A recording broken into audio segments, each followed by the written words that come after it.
안녕하세요. 김유갑의 경제부동산입니다. 구독, 좋아요 부탁드립니다.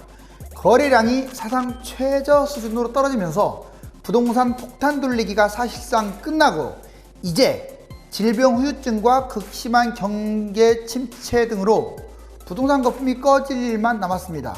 정부가 가장 두려워하는 것이 집값 폭등이 아니라 폭락인데 바로 집값 폭락이 현실화될 우려가 커진 것입니다. 일단 늦가을부터 하락폭은 점점 커질 것이 확실한데 겨울철에 부동산 띄우기 정책이 또 나오거나 30대와 외지인 갭 투자로 부동산 심리가 다시 살아나지만 않는다면 2017년 수준까지 부동산 하락 가능성은 높습니다. 질병과 경기 침체로 이미 유럽과 주요 국가의 부동산 추락이 이어지고 있는데 이런데도 지금 부동산을 잡으시렵니까? 부동산 폭탄 돌리기 끝! 3년 생지옥 시작. 정말 집값 떨어질 때는 많이 떨어지잖아요. 지금 여기 보면은 손가락이 보이고 압이 교환이네요. 이 집값이 많이 뛰면은요, 집을 가지고 있는 사람들이나 가지고 있지 않은 사람들이나 상당히 불안하기는 마찬가지입니다. 부동산 오르면 상승으로 끝나지만 떨어지면 폭락이에요. 왜? 7년째 올랐기 때문에 이제 이만큼 오른 상태에서 뭐 또 폭등을 하겠습니까? 오르면 조금 올라가고 떨어지면 폭락. 이건 뭐 기정사실이죠. 다만 그동안에 덜 올랐던 것들은 더 올라갈 것이고 많이 뛴 것들은 별로 올라가지도 않고 추락을 하면 망하겠죠. 자, 부동산 혼란, 질병 사태가 장기화된다라는 거에 이 포커스를 맞춰야 돼요. 이제 집값 상승 요인으로 저금리 기조, 그러다 보니까 대출이 증가되고 뭐 저금해봤자 얼마 안 되니까 투자가 증가되고 그 다음에 통화량이 증가됐습니다. 돈이 막 넘쳐나는 거예요. 끝없는 양적 완화, 화폐 가치가 하락하고 실물들이 상승하는 그런 결과를 초래했죠. 그러다 보니까 부동산을 매입한 거고 전세가도 계속 올라가고 소득도 계속 상승하면서 바로 집값 상승을 야기시켰습니다. 그런데 이러한 요인들은 이미 과거부터 현재 진행형 거의 끝자락, 끝물에 온 어떤 요인들이라고 할 수 있어요. 앞으로 본격화될 것들이 이겁니다. 집값 하락이 아니라 이번엔 폭락이에요. 여기는 집값 상승이라고 제가 했죠. 폭등이라고 안 하고. 왜? 이미 폭등을 한 상태니까 추가 상승은 집값 상승이에요. 근데 얘는 하락한 적이 별로 없기 때문에 폭락이 맞습니다. 경제가 불안합니다. 이거 경제 위기가 터질 수도 있고요. 경기 침체로 이어질 수도 있습니다. 부동산 정책, 이게요, 이제 과거는 집값 띄우기, 집값 주도 성장이었다면 이제는 대선을 의식할 수밖에 없어요. 잘못하면은 여당이 야당이 돼버리면 세금 많이 걷어서 무슨 의미가 있어요? 죽 써서 개 좋은 일만 더 한 것밖에 됩니까? 또 대책이 지금 많아요. 집값을 잡으려고 하는 정책은 하늘의 별보다 많다고 제가 말씀드렸어요. 현 정부가 무능하다라고 하지 마세요. 집값 잡는 정책은 정부도 잘 알고 있고요. 하늘의 별보다 많아요. 부동산 거품, 집값 세계 1위입니다. 1위권이에요. 대출 세계 1위권입니다. 아주 심각해요. 이게 언제 터질지도 몰라요. 자, 그러면 서울로 왜 집값이 쏠리느냐? 자, 우리 장기적으로 10년을 내다보면 서울이 좋습니다. 그런데 한 1에서 5년만 놓고 보면 서울 아주 불안해요. 왜? 너무 폭등했기 때문에 제일 집값이 많이 떨어질 것도 서울이에요. 뭐 사람들이 그쪽으로만 몰리니까 안 떨어진다고요? 천만에요.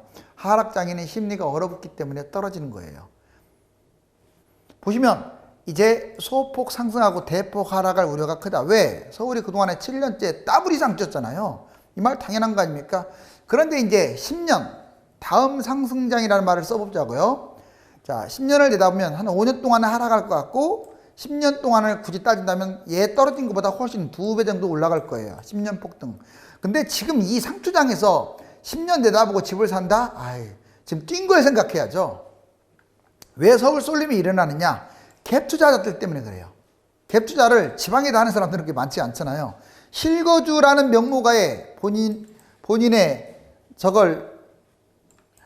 실거주라는 명목하에 집을 삽니다. 그래야 위안일이거든요. 무슨 갭을 실거주입니까?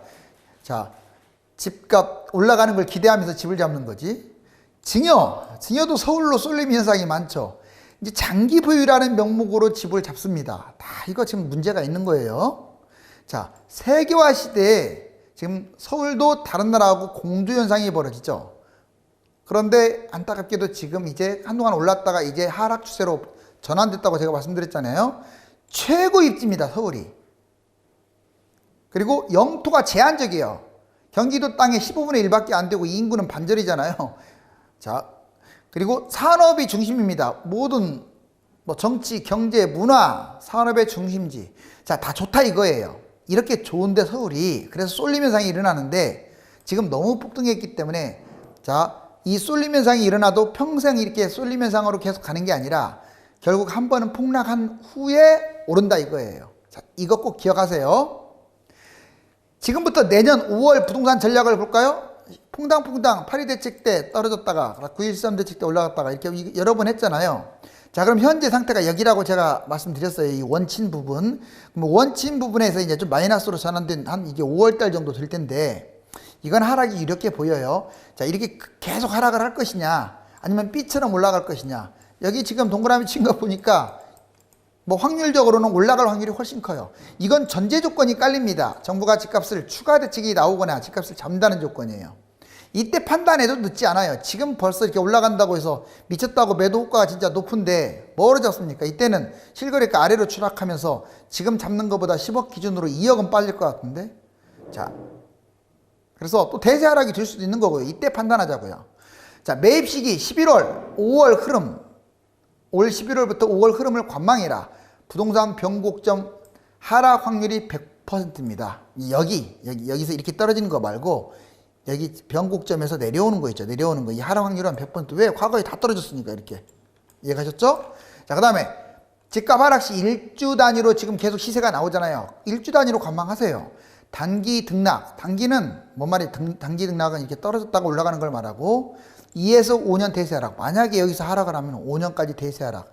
이건 정부가 아마 이렇게 놔두지는 않을 것 같은데 그래도 심리가 꺾이면 정부도 못해요. 어떻게? 집값 반등 시에 급매 매수를 판단해라. 이때 만약 떨어지면 가만히 있고요. 이렇게 올라가려고 할 때 이때 잡으라고. 이때 올라가서 잡지 말고. 이건 제 유튜브 보면 알 수 있어요. 반등 시 만약 이렇게 올라간다. 100% 폭등해요. 여기 보세요. 다 올라갔지. 다 올라갔죠. 조금 뛰는 게 아니에요. 그냥 폭등한다고 했어요. 자, 그 다음에 매입은 수도권 중저가 위주로 하세요. 경기도가 나아요. 서울보다. 경기도나 인천이. 그 다음에 저평가 아파트 중심으로 하세요. 부동산 매도자, 실거주자 중심으로. 애초에 무주택자들은 기다린 김에 좀 더 기다려볼 필요가 있습니다. 올 겨울에 대사락, 추가 상승의 변곡점이라는 말을 금방 꺼냈잖아요. 지금 상승폭이 축소돼요. 지금 여기 원을 외쳤냐? 이게 0이잖아. 그러면 지금 0.01 상승했어요, 여기. 자, 뭐 부동산 일시자리도 0.0, 뭐 5, 6 이 정도밖에 안 돼요. 자, 그러니까 거의 강보합 정도 수준이죠. 대사락 추가 상승의 변곡점인데 이제 이거 10월이면 이렇게 횡보를 계속하고 있는데 보합군 갔다가 아마 제가 보기에는 11월부터는 계속 빠지기 시작해서 5월이 바닥을 찍지 않을까. 5월이 됐든 3월이 됐든 이건 중요하지 않아요. 아무튼 대세 하락 여기까지 내려오는 듯 하다가 이때 아까처럼 상승으로 다시 뛰느냐 이게 확률이 훨씬 높아요. 과거 패턴으로는 100% 올랐어요. 단 조건을 달잖아요. 이게 상승 반전하는 것은 정부가 집값 잡을 의지가 없다는 거예요. 왜? 세금 문제, 경제 성장, 질병 사태 때문에 그래요. 그런데 이제 진짜 집값을 잡겠다 하면 완전 빠집니다. 이건 이때 내년에 한 5월쯤에 보자. 지금 이 큰 그림으로 보여드리니까 좀 이해 가죠? 자, 그러면 지금 매수하면 왜 안 되느냐? 여러 번 말했어요. 강남 중위권 가격 19억. 자, 서울 중위권 가격이 이제 10억 정도로 올라왔습니다. 참 안타깝네요. 얼마 전만 해도 9억 했는데. 자, 경기 중위권 가격 6억입니다. 자, 그리고 광역시 중위권 가격 3.5억이에요. 서울은 여러분들 2013년 7억밖에 안 했던 게 19억인 거고 강남은 서울은 2013년에 4.5억짜리가 10억으로 올라간 거예요. 경기도는 2013년에 3억이었던 게 6억 배로 뛰었고 그 다음에 광역시는 2억짜리가 3.5억으로 올라왔어요. 그럼 여기서 이렇게 본다면 앞으로 집값이 좀 더 올라갈 가능성이 있는 것은 광역시, 경기도, 서울, 강남 순이고 폭락을 하게 되면 강남, 서울, 경기, 광역시 순으로 많이 빠질 거예요. 만약에 이제 2011년 빠진다 그러면 19억, 17억 됐다가 2년 후에는 14억이 됐다가 왜냐면 대사락은 이렇게 빠질 수 있어요. 3에서 5년까지. 자, 그리고 3년 후에는 12억으로 떨어져요. 19억이. 근데 상승을 해봤자 이제 내년이 끝자락일 거 아닙니까? 아니면 하락하거나. 그래봤자 뭐 20억. 1억밖에 안 뛰네. 1억밖에. 그리고 10억짜리도 올라가봤자 11억. 6억짜리도 올라가봤자 7억. 3.5억짜리도 올라가봤자 4억인데 뛰어봤자 벼룩이고 떨어지면 여기 지금 3에서 5년까지 떨어질 수 있으니까 아주 위험해요. 이래서 조심해야 하고 잡지 말아야 하고 잡더라도 올 겨울에 잡으시라고요. 그나마 매도 호가가 거치고 자, 실거래가보다 밑으로 빠지거나 실거래가 수준에서 잡으시라고. 그 다음에 서울 아파트 겨울 하락은 연례 행사. 여기 보세요. 연례 행사야 진짜. 겨울에 빠진 거 보세요. 계속 빠졌잖아요. 폭등했다 빠지고 폭등했다. 연례 행사입니다. 실거래가 지수는 계속 올라갔네요. 지금 원칙 부분까지. 그럼 이번에 거래량도 볼까요? 매매 건수.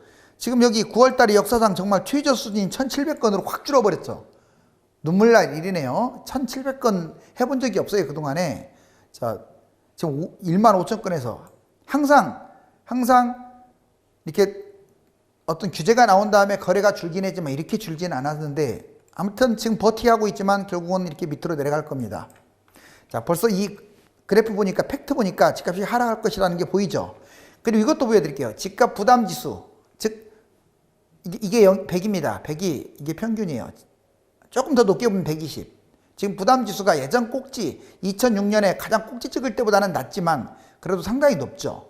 자, 그리고 전세가율 보세요. 자, 2016년에는 75.1이야 전세가율이. 근데 지금은요 집값이 워낙 뛰어가지고 55%밖에 안 돼요. 전세가율이. 전세가 그렇게 뛰고 있는데도 집값이 워낙 뛰어가지고 즉 갭 투자하는데도 부담이 커요. 이렇게 차이가 나잖아요. 그래서 나중에 집값이 막 떨어질 수가 있어요. 왜? 이 갭이 크니까. 갭이 이렇게 좀 좁혀져야 집값 이게 전세가가 방어를 해주는데 55%밖에 안 되는 서울 전세가율 뭐가 방어가 되겠어요?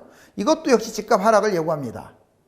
그 다음에 거래량과 시세 증감률 역시 이것도 강력한 하락을 예고하는데 아까 시세 증감 계속 이게 지금 여러분들 이게 막대 그래프가 잘 알다시피 거래량입니다. 그리고 이 빨간 게 시세 증감률이에요. 보시면 지금 시세 증감률 거래량이 많을수록 시세 증감률이 따라가죠. 이렇게 적을수록 거래도 적죠. 여기도 보세요. 이만큼 올라왔네요. 거래량이. 그러니까 집값이 여기까지 올라왔잖아요. 그리고 지금 여기에 현재 거의 0.0% 근처에 왔죠. 근데 재밌는 현상은 비싼 아파트는 더 뛰어요. 지금 옹기종기 여기에 모여있네요. 그렇죠? 2분위, 3분위, 4분위가 옹기종기 자 이렇게 모여있는데 집값 올라갈 때는 보세요. 이렇게 벌어졌네요. 즉 비싼 게 더 뛴다 이 말이에요. 쉽게 말하면. 장기적으로 봤을 때는 비싼 게 더 뛴다. 자, 12억짜리는 20억까지 날아갔네요. 그쵸? 자, 상승은 크고 길며 하락은 작고 짧다. 이게 이제 무슨 말이냐. 근데 지금은 좀 조심해야지만 결국은 집이 없으면 망한다는 얘기예요. 뭐 지금 잡으라는 얘기는 아니지만 무주택자 여러분들 집 잡지 말라고 영원히 잡지 말라는 게 아닙니다. 집 안 잡으면 망한다고 여러 번 얘기했어요. 물론 집도 집 나름이지만 평균적으로. 왜 그러느냐. 여기 10년 상승했네. 여기 보시면 하락은 이렇게 한 5년 짧고 상승은 길어요. 10년. 하락은 한 뭐 5년 이내, 상승 길죠. 이 추세라면 상승이 10년간 이어간다면 2023년까지 뛴다는 얘기예요. 자, 이거 10년간 뛰었네요. 진짜 IMF 때부터. 이게 여기 좀 떨어졌잖아요. 자, 미국 금융위기 때, IMF 때 떨어졌죠. 원 친 거 보니까. 근데 재밌는 게 있어요. 이 원 친 거 여기 보세요. 이게 한 2년 빠졌거든요. 그래서 2, 3년 빠진 이거를 갖다 하락으로 본다면 10년 폭등한 건 아니에요. 그래서 좀 어거지를 쓰자면 10년 올라간 거고 약간 냉정하게 본다면 이거 빼면 뭐 4년, 3년 폭등한 건데 자, 이걸 어떻게 해석을 해야 할 거냐에 따라서 이제 사이클이 달라지는 거예요. 10년 간다 그럼 몇 가지. 근데 그럴 가능성은 높지 않아 보이죠? 자, 그러면 다음 정권까지 지금 집값이 뛴다는 얘기인데 그거는 좀 쉽지 않아 보여요. 너무 뛰었어요. 그리고 여기 그래프가 보이잖아요, 벌써. 자, 이거는 김대중 정부, 노무현 정부 합친 거예요. 근데 이거는 문재인 정부 한 방에 뛴 거잖아요. 그리고 여기도 같은 건데 이제 또 재밌는 게 있어요. 자, 보면 하락폭은 적네요, 상대적으로. 이게 폭 보세요. 하락폭 적죠. 근데 상승폭은 이게 커요. 즉 상승이 하락보다 2배 이상 높다는 거예요. 폭도 그렇고 기간도 그렇고 잊지 마세요. 자, 수도권 미분양 전멸은 상승 지조다. 지금 이게 미분양입니다. 이게 지금 수도권의 미분양이에요. 오, 여기 보니까 2013년 바닥장 때 엄청 많았네요, 미분양. 근데 이게 지금 현재 거의 확 줄었죠, 수도권. 이게 서울입니다, 파란 것은. 서울은 거의 없다시피 하죠, 미분양이. 이렇게 많았는데 2013년에 결국 미분양이 준다 이 말은 앞으로 집값이 뛸 거라는 예고예요. 그러니까 지금 집값 상승의 요인과 하락의 요인이 막 상충하고 있는 거야. 여기에서도 보면 실질적으로 이게 지금 미분양인데 미분양이 많을수록 집값이 내려왔었잖아요. 미분양이 줄어드니까 어떠해요? 집값이 이렇게 많이 올라와 있네요. 이해 가셨죠? 다시 또 증가하고 있으니까 이게 조금 떨어졌네요. 이렇게 상승률이. 이제 미분양이 많다는 것은 집값 하락 요인인데 아직은 미분양이 적기 때문에 더 올라갈 것이다 라는 추측입니다.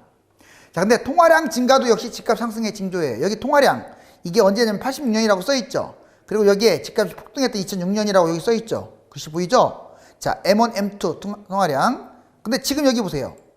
질병 사태로 오히려 엄청나게 이게 지금 돈이 남아 도네요. 바로 이 통화량 때문에 집값이 지금 올라가고 있는 중이에요. 자, 여기 보시면 실질적으로 드러나잖아요. 자, 막대 그래프는 집값 상승률인데 역시 통화량, 이게 꺾은선 그래프, 이게 바로 통화량이 많을수록 집값도 이렇게 많이 올라왔죠. 위로. 통화량이 적으니까 집값이 내려갔죠. 전세 수급 지수와 KB 선도 또 50지수, 이것도 집값 상승을 예고하고 있는데 뭔 말이냐. 지금 강남, 서울, 전국 이렇게 지금 지수가 높아지고 있죠. 자, 20년. 그리고 여기 KB 선도 지수도 122까지 치솟았죠. 올해 들어와서 말씀드리는 거예요. 자, 다행히 최근에 이제 좀 꺾이는 모습을 보이고 있는 것 같은데, 자, 이것까지도 아직은 좀 더 집값이 더 뛴다라는 요인을 보여주고 있습니다. 근데 매매와 전세 3기 신도시 입지를 한번 볼까요? 자, 그렇지만 제가 드리고 싶은 말은 이렇게 몇몇 상승 요인들이 있지만, 그래봤자 올라가면 찔끔. 올 겨울은 빠지는 거 맞고요. 올라가야 찔끔이고, 떨어지면 폭락이라는 사실을 잊어서는 안 돼요. 이건 아주 위험한 발언이거든요. 왜? 먹어봤자 조금 먹고 잘못하면 인생 종치는 거잖아요. 여기 보시면 매매가 전세가 이렇게 벌어졌을 때 항상 최대로 벌어졌을 때 여기 10년이라고 써있네요. 그 다음부터는 집값이 떨어져요. 이렇게 매매도 떨어지잖아요. 전세가율이 이렇게 상대적으로 좁혀지는 거죠. 그리고 이번에 보세요. 집값이 뛰니까 이렇게 여기까지 올라왔네요. 그리고 전세가율 많이 벌어졌죠. 이게 벌어지는 것은 앞으로 이렇게 떨어질 거라는 징조를 드러내고 있어요. 좀 더 갔다가 떨어질지 아니면 바로 미끄러질지는 이제 좀 변곡점에서 봐야겠습니다. 제가 이 원 친구시 3기 신도시예요. 잘 봐봐요. 빨간색이 3기, 왕숙, 교산, 창릉, 계양, 대장. 입지 진짜 탁월해요. 서울 보이죠? 여기 분당, 판교, 유래, 삼본, 중동, 검단, 한강, 운정, 옥정, 동탄, 광교 다 제끼고 있잖아요. 얼마나 입지 탁월합니까? 교산 신도시가 얼마나 위대한지 아시겠죠? 왕숙도 나쁘지 않아요. 이 서울 원거리에서 이렇게 따졌을 때.